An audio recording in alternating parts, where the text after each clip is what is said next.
బ్రహ్మ తప్ప సృష్టికి ప్రతి సృష్టి చేయగల ప్రాణితో మాత్రమే మరణం కోరుకున్నాడు.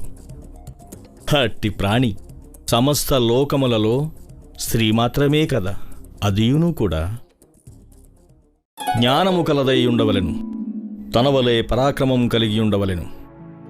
అనగా అంతటి వీరనారి జగన్మాత ఆదిపరాశక్తియే కదా.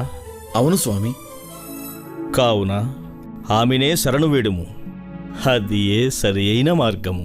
బోధపడినది స్వామి. తక్షణమే వెళ్ళి కార్యాన్ని సాధించుకుని వచ్చేదా. సెలవు. నమో నారాయణ, నమో నమః. విజయోస్తు.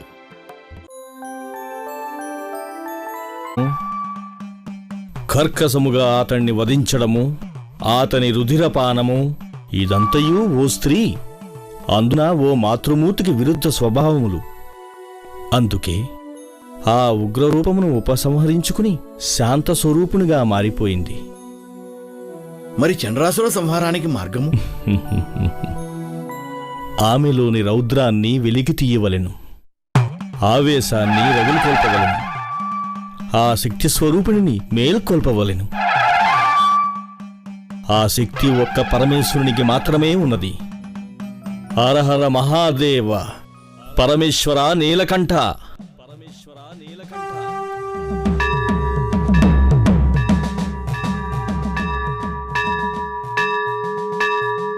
నీలకందర, నీలకందర, పరమేశ్వర. హర హర మహాదేవ, హర హర మహాదేవ, నమో నమః. కీర్తిమాన్ భవ. ఓ జగన్మోహిని అవతార జనార్దన, ఏమిటి విశేషము? ఓ జగన్మోహనాకార చంద్రశేఖర, ఈ జగత్తుకు సంభవించిన విపత్తును తప్పించగల సమర్థుడవు నీవే. చిత్తగించు, ఆ చంద్రాసురుని నిలవరించు.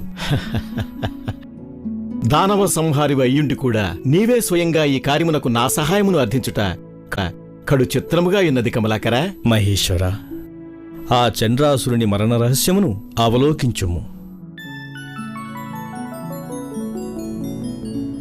మానవ వానర వరాహ సింహ శార్దూలాది జీవరాశుల చేతగాని నాకు మరణము సంభవించరాదు.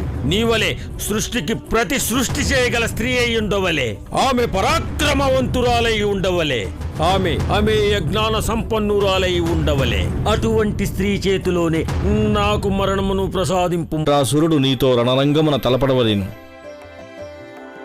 నారదా స్వామి, ఈ కలహ కార్యమునకు నీవే పూనుకొనవ.